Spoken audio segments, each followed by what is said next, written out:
Stingray seems to have a real personality. He's just as interested in Steve as Steve is in him, and they approach each other and look at each other. He's almost playful. Now, they're not prone to attack people. In fact, they leave people completely alone unless you accidentally stand on them or provoke them. And that's when they use that stinging tail. If you leave them alone, they're completely unobtrusive and will just stay out of your way.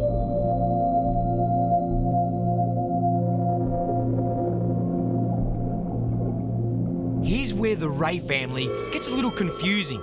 This is a white-spotted shovel-nosed ray. Looks just like a shark.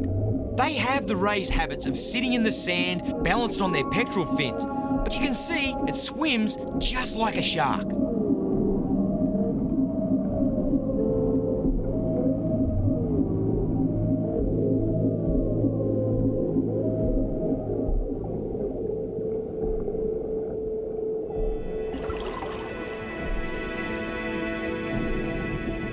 The eastern shovel-nosed ray is also a part of the crossover between sharks and rays, and one of its common names is the shovel-nosed shark, but scientifically he's a part of the ray family. They spend most of their life close to the bottom, and that mottled skin colour makes them very hard to see unless they're on the move.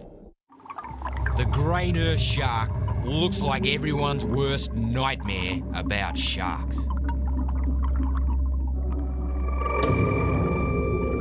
Have a look at these! Woo! Check these out! Woo! Look at the size of this! Have a look at the teeth structure! They could cut you to pieces, but they don't eat people. They kill and eat fish, not people. As you can see, they've gained their reputation as a man-eater because of their teeth. People used to go around and kill them all the time. What a shame! They're a beautiful species. I tell you what, I got the shock of my life when I saw my first grey nurse. Terry's on this dive as part of our standard safety procedure of having someone on the surface to handle emergencies, just in case.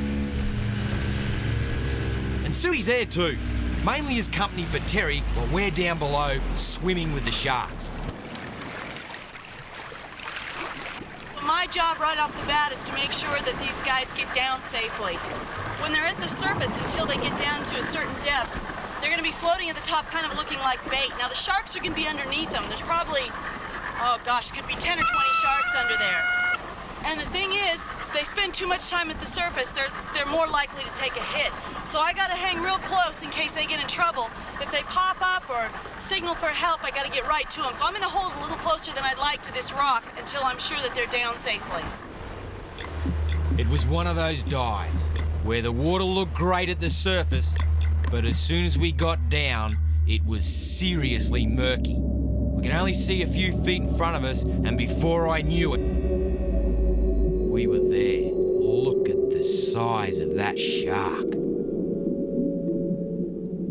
I could see they were just sitting there, and I wanted to go closer, but I was scared. And then I spotted the rest of them. Holy smokes.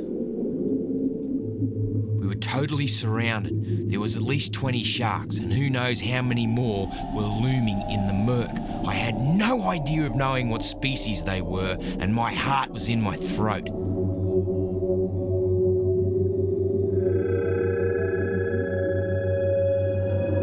I clung to the rocks like a piece of algae. Have a look at the size of these sharks. And then in the gloom, another one appeared, even bigger. I had Jaws music thumping in the back of my head. I think the poor visibility was a part of the shock. Look at the teeth on that one. Bang! Ooh, I scared that one. I don't know who's more scared. These things are massive. And this one has got his fins pointing right down. He's angry. I can only imagine what Steve's encountering under the water. Occasionally a fin will break the surface, and I have no way of knowing whether or not it's a man-eating shark.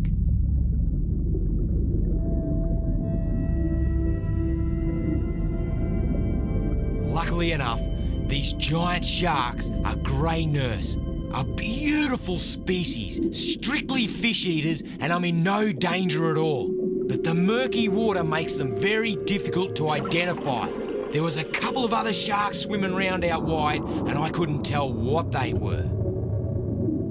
As my confidence grew, I became more at one with my environment and the territory of the sharks, and I was able to move closer and closer. And all of the close encounters were grey nurse. That first dive with the grey nurse sharks was so powerful, a totally moving experience. I have so much passion that I just had to get straight back down there. And luckily, it was a clearer day and better visibility. Big schools of grey nurse sharks like this are becoming more and more rare because of the radical decline in overall numbers. But now, there's a chance for them. They've been protected, and breeding programs are underway in aquariums to help better understand their breeding biology. The merciless hunting of this docile species caused so much damage that the Australian government finally stepped in and stopped the killing, stopped the slaughter, which made the grey nurse shark the first totally protected shark species in the world. Yes! They are one of the finest sharks in the ocean. Funny how those wild-looking teeth and that big, powerful body structure makes them harmless, a harmless species. It's wonderful to think that now in Australian waters, the great white shark and the grey nurse shark have full and total protection. And this is the way.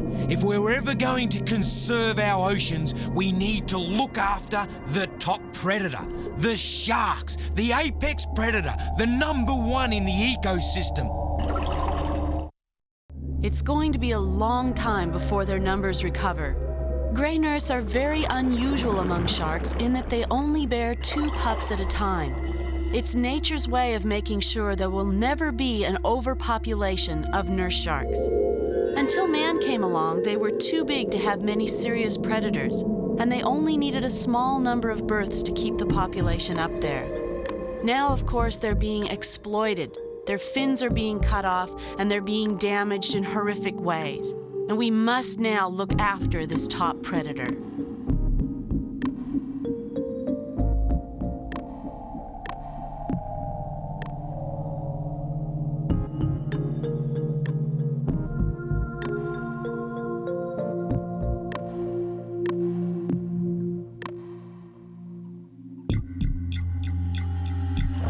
I have never been more passionate about an animal family in my life.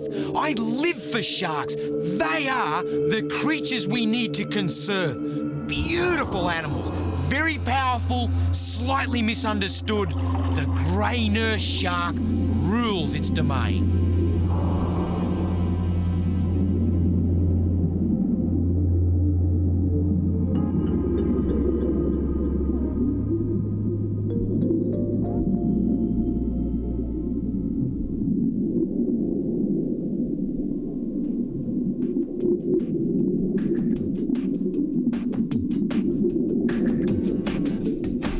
I love sharks with all my heart, and every time I share territory with them, my mind and my heart expands. I'll die loving and learning about sharks.